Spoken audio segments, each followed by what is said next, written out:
Hello class. आज जो है इस चैप्टर का हम लोग लास्ट टॉपिक कर रहे हैं। आफ्टर दैट ये ख़त्म हो जाएगा। तो इसमें आज हम लोग बात करेंगे वैद्युत ऊर्जा एवं शक्ति, that means electrical energy and power की बात हम लोग करेंगे। जब किसी भी वायर को, जब किसी भी तार को, किसी भी कंडक्टर को किसी भी बैटरी से बच्चों कनेक्ट किया जाता है, जब किसी भी बैटरी से इसको कनेक्ट किया जाएगा तो जो इसके इलेक्ट्रॉन्स होते हैं वो बहुत तेज़ी के साथ आगे की तरफ बढ़ते हैं। ठीक है, किस वेलोसिटी से बढ़ते हैं?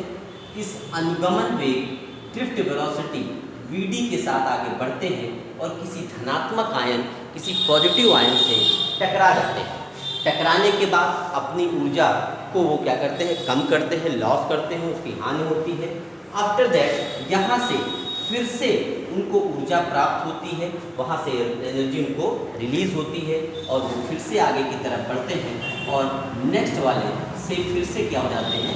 लड़ते हैं। मतलब वो बार बार लड़ते हैं, बार बार अपने अंदर से एनर्जी को रिलीज़ करते हैं, ऊर्जा में कमी करते हैं, ऊर्जा को बाहर निर्गत करते हैं। और यही ऊर्जा जो है, इसकी जो ऊर्जा है, जो गति है, जो कि बार बार लड़ने के बाद इसकी ऊर्जा बाहर की तरफ एक ऊष्मीय ऊर्जा मतलब हीट के फॉर्म में बाहर निकलती है। ठीक है, और यही किसी भी वायर के टेम्परेचर को या उसके ताप को बढ़ा देती है। जैसे आपने देखा होगा कई बार कोई भी वायर हो, उसको काफ़ी देर तक अगर कहीं पर लगा रहे किसी प्लग में, तो वो वायर क्या हो जाता है? गर्म हो जाता है, उसका टेम्परेचर इंक्रीज कर जाता है। उसका रीज़न यहीं पर है। इसके कई सारे एग्जाम्पल आपके पास हो सकते हैं। जैसे हीटर होता है, वो गर्म होता है, उसको हम लोग लगाते हैं तो किस पर काम करता है?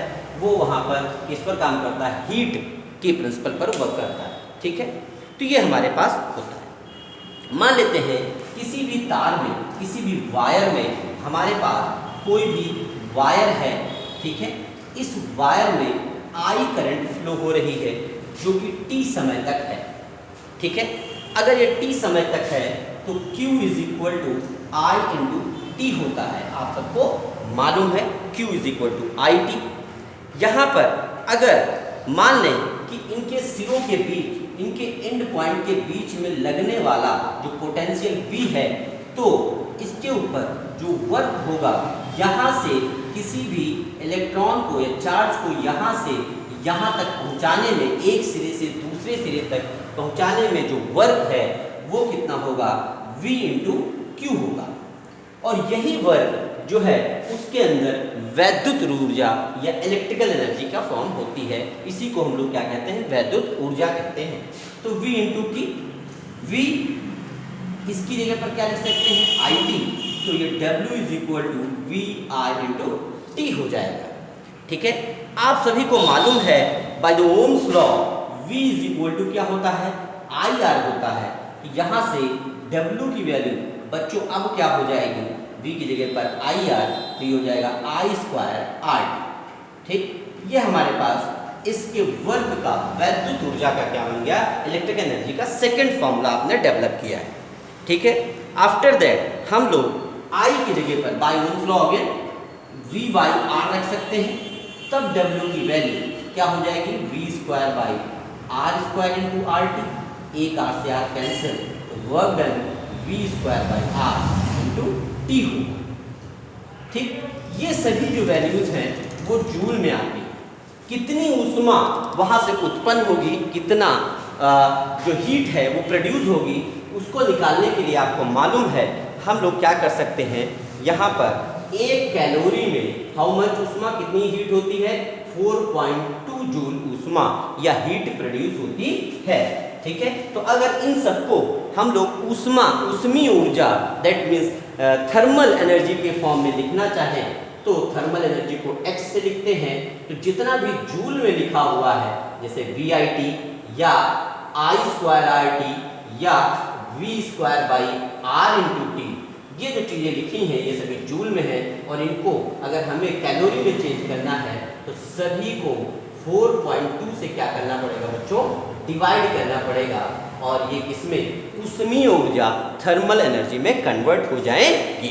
ठीक है, अगर यहाँ पर हम लोग बात करें वैद्युत शक्ति, दैट मीन्स इलेक्ट्रिकल पावर की बात करें, तो किसी भी वैद्युत परिपथ में ऊर्जा क्षय की होने की दर, वैसे P इक्वल क्या होता है आपको मालूम है, W/T होता है। तो किसी भी वैद्युत परिपथ में ऊर्जा के क्षय होने की दर, ठीक है, ऊर्जा के क्षय होने की दर को हम लोग क्या कहते हैं, शक्ति कहते हैं। फिर से सुनिएगा, किसी भी वैद्युत परिपथ में ऊर्जा या ऊर्जा के क्षय होने की या कार्य के होने की जो दर है उसे हम क्या कहते हैं, जब कार्य होगा तभी तो ऊर्जा क्षय होगी, दैट मीन्स किसी भी परिपथ में जो ऊर्जा क्षय की दर है उसे हम शक्ति कहते हैं। दैट मीन्स किसी भी electrical, that means the rate of dissipated energy, ठीक है, in any circuit is called power. फिर से सुनिएगा, किसी भी इलेक्ट्रिकल सर्किट में, किसी भी सर्किट में जो हमारे पास इलेक्ट्रिकल एनर्जी का डिसिपिएशन है, डिसिपिएट हो रही है, उसकी जो रेट है उसे हम क्या कहते हैं, पावर कहते हैं, शक्ति कहते हैं। ठीक है, that means the rate of dissipated energy in any circuit is called as power, उसको पावर कहते हैं। तो यहीं से बच्चों W की वैल्यू रखते जाओ, तो P इज इक्वल टू, आप देख रहे होंगे जहां जहां T है सभी R हट जाएगा, तो VI यहाँ से हटाएंगे तो I² R, और यहाँ से हटाएंगे तो V² R। ठीक है, इस तरीके से इसको लिखा जा सकता है। और आप सभी को मालूम है पावर की जो यूनिट होती है बच्चों, वो क्या होती है, वॉट होती है। वो क्या होती है, वॉट होती है। ठीक है, अब एक बात समझिए, जैसे आपने बल्ब देखा होगा, बल्ब के ऊपर लिखा रहता है कुछ, क्या लिखा रहता है, जैसे लिखा है 60W ऐसे बना रहता है और 220 भी लिखा रहता है। इसका क्या मतलब है, किसी भी बल्ब पर, किसी भी अप्लायंस पर आपने कुछ ऐसा जरूर लिखा हुआ देखा होगा। इसका क्या मतलब होता है, ठीक है, इसका मतलब यह है कि अगर बल्ब की बात करें तो अगर किसी भी बल्ब को 220 वोल्ट मिल रहा हो, मेरी बात सुनिएगा, किसी भी बल्ब को, या जो भी डिवाइस है आपके पास, उस इंस्ट्रूमेंट में 220 वोल्ट अगर दिया जाए तो वो 1 सेकंड में कितनी एनर्जी डिसिपेट करेगा, 60 वॉट जो होगा वो पावर कंज्यूम कर लेगा। मतलब अगर किसी भी मेंस में 220 वोल्टेज दिया जाए तो वो 1 सेकंड में 60 वॉट शक्ति को ग्रहण करता है, उस एनर्जी को क्या करता है, वो पावर को कवर करता है। या दूसरी बातों में कहें तो 1 सेकंड में बच्चों वो 60 जूल एनर्जी को क्या करता है, डिसिपिएटेड करता है, उसका लॉस करता है। ठीक है, कब, जब उसको 220 वोल्ट तक क्या किया जाए, उसको कनेक्ट किया जाए। अगर किसी भी बल्ब को 220 वोल्ट तक कनेक्ट किया जाए तो वो 1 सेकंड में 60 वॉट, कितना, 60 वॉट जो हो 1 सेकंड में 60 वॉट के लिए शक्ति को क्षय करेगा, उस पावर को डिसिपिएट करेगा। मतलब 1 सेकंड में वो 60 जूल एनर्जी को रिलीज करेगा, खत्म करेगा, क्षय करेगा, डिसिपिएट करेगा। ठीक है, एक बच्चे ने हमसे पूछा था कि सर, अब उसी को मैं आगे की तरफ बताता हूं आपको कि कैसे आगे की तरफ इसको करना है। हम लोगों को इस बात को समझ लेते हैं, कुछ चीज़ों को देखिए। कई सारे क्वेश्चन इसमें आते हैं, उन क्वेश्चंस में कुछ कॉमन चीज़ें मैं आपको बताता हूँ।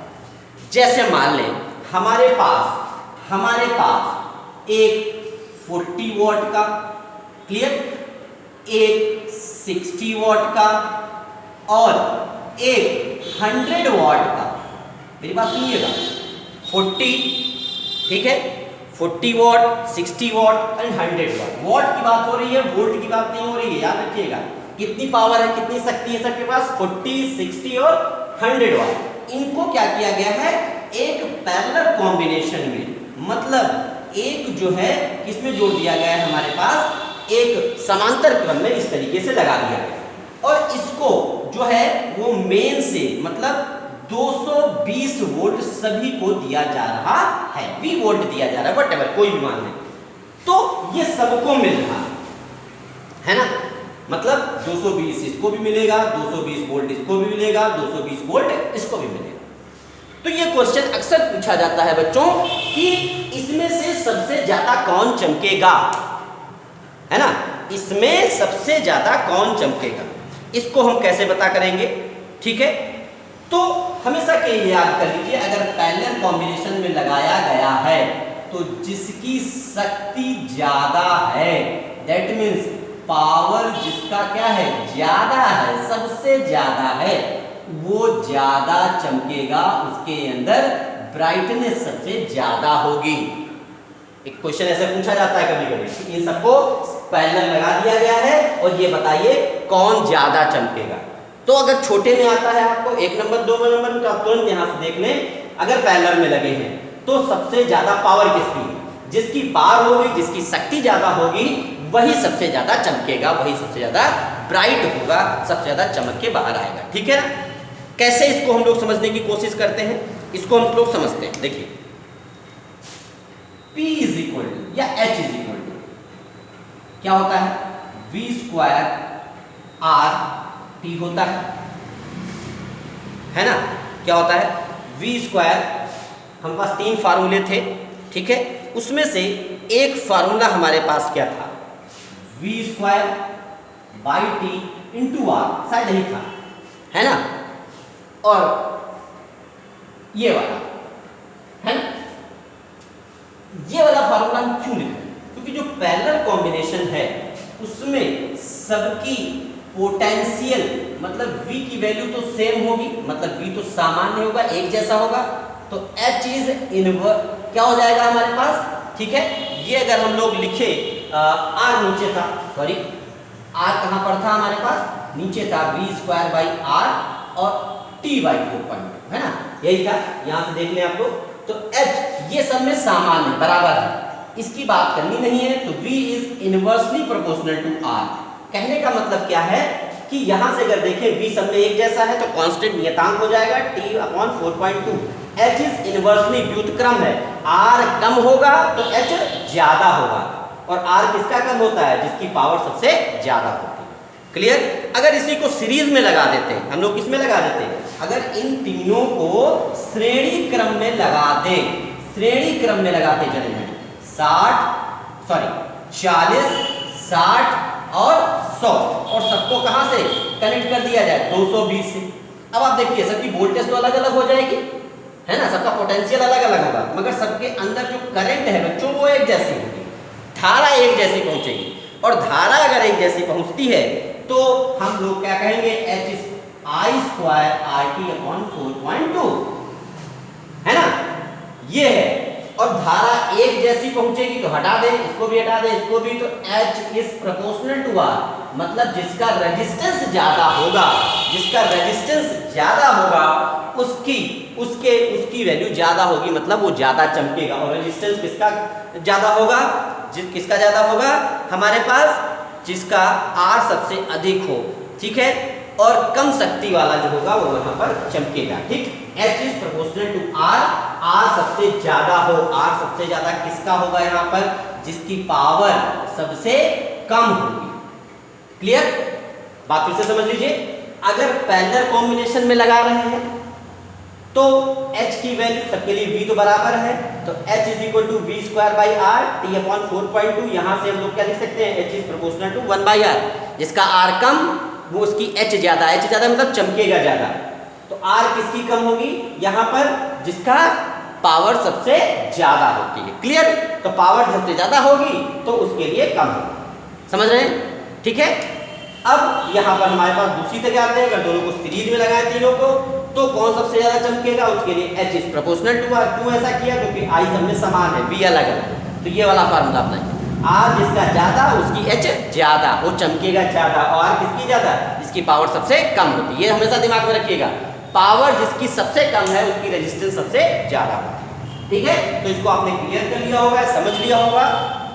2-3 बार वीडियो को देखें, यदि कोई प्रॉब्लम आ रही है तो आप मेरे नंबर पर आकर पूछ सकते हैं। ठीक है बच्चों, इस तरीके से चैप्टर खत्म हुआ। आफ्टर दैट कल मैं आपको इसके न्यूमेरिकल्स कुछ दूंगा, कुछ समझाऊंगा, उसको आप लोग करिएगा।